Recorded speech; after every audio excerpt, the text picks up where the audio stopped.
Hi, everybody. Marva here. Today, I want to talk to you a little bit about our core values.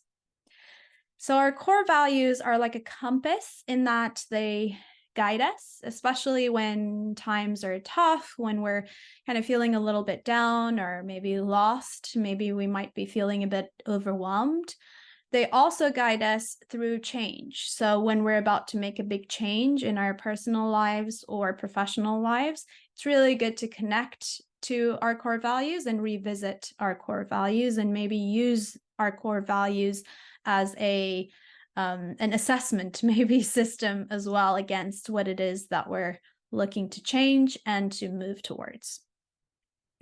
So in order to explore our values and to discover our values, as opposed to going through maybe a shopping list of values, you might have like 50 of them, and then you might kind of go shopping for them. Ooh, like recognition, I really like. Justice, that sounds good. Fun, yeah, I like to have a bit of fun, so that's a good value. So as opposed to doing that, which is a way, and it's a good way, I recommend connecting to your experiences that have in the past moved you to be able to draw your core values from them. And in order to do that, I recommend that you ask yourself these two main questions. So the first question is, when were you last feeling over the moon? When were you last feeling ecstatic about yourself or about your life, your situation? When were you feeling like you were in the zone, in that flow state that we all love? So ask yourself these questions, and then maybe think of an experience or two. And then once you have these experiences in mind, you might then ask yourself, okay, well, what was happening there for me? And what was true about the situation? So let's do an example. Let's say that you answer that question, okay, well, I was really feeling ecstatic when I was in my old job. I was working really hard and I was working with a team of talented individuals who I loved. We were collaborating really effectively. We were challenging each other. We were having a bit of fun. And then also we were hitting all the checkpoints. We were getting all the metrics and even overachieving some of the results that we set out to achieve. We're getting the praise from the people that we cared about. It really was working out for me. I was loving it. And that's when I was feeling over the moon. Okay, well, that's interesting. So then let's ask, what core values here are jumping out of this experience, right? You might say that it's hard work because you really clearly value hard work. You might say that it's teamwork. You really enjoyed working with those talented individuals and, collaborating and getting stuff done together. You might say that it's, recognition is a core value for you because you really appreciated and enjoyed and felt good about that praise that you got.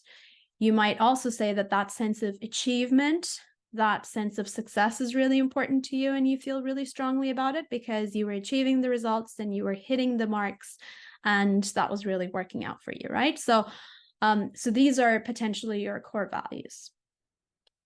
Okay, so then the second question is kind of the other extreme.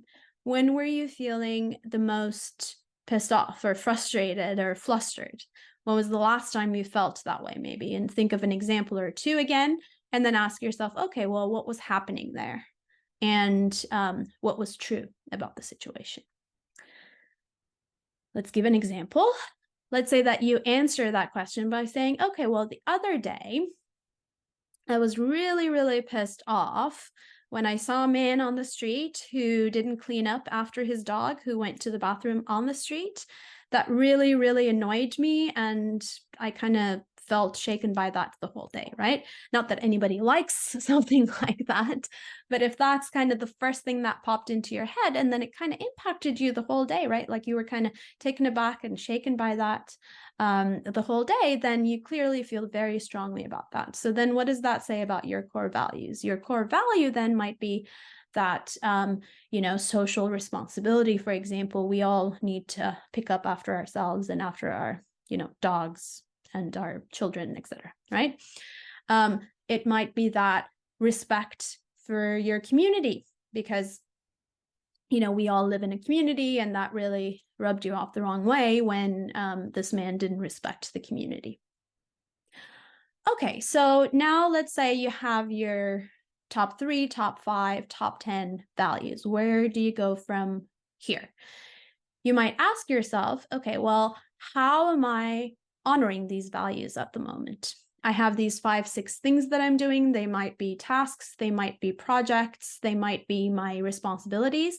And within these 5, 6 things, where can I find my values, and am I honoring them to the level that I want to honor them? Let's say that with your work at the moment, you're really honoring that value of hard work.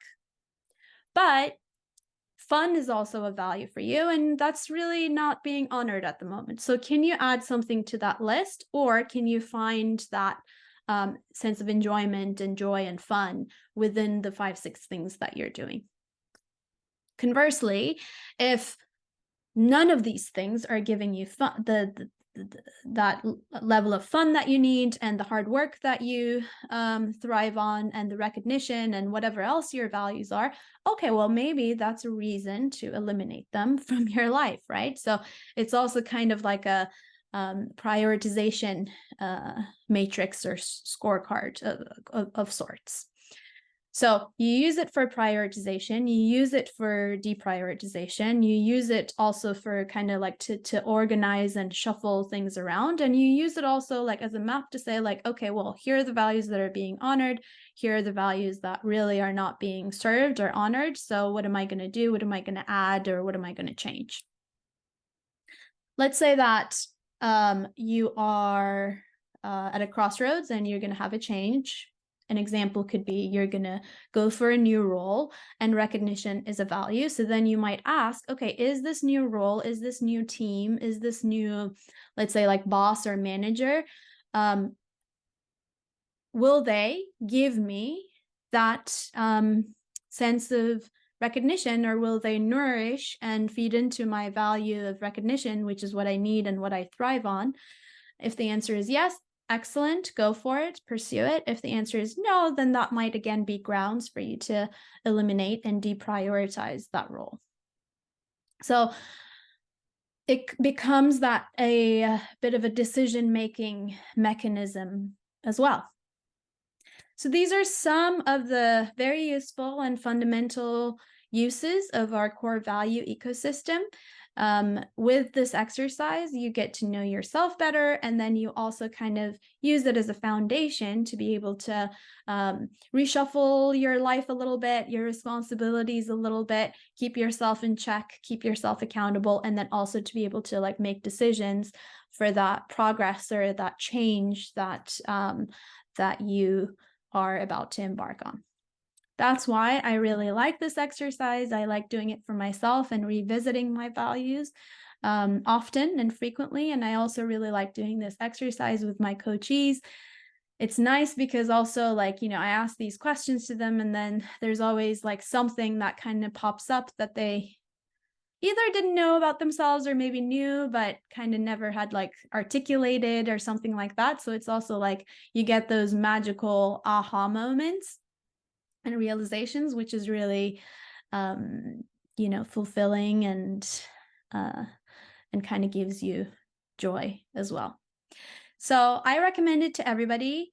Do this exercise. It's also a good time, right? We're nearing that year end. So change is about to happen. We're about to change years. So it's a good time to kind of reflect and then also look forward. Hope you enjoy it. Thank you very much for watching me or listening to me. And I'll see you soon.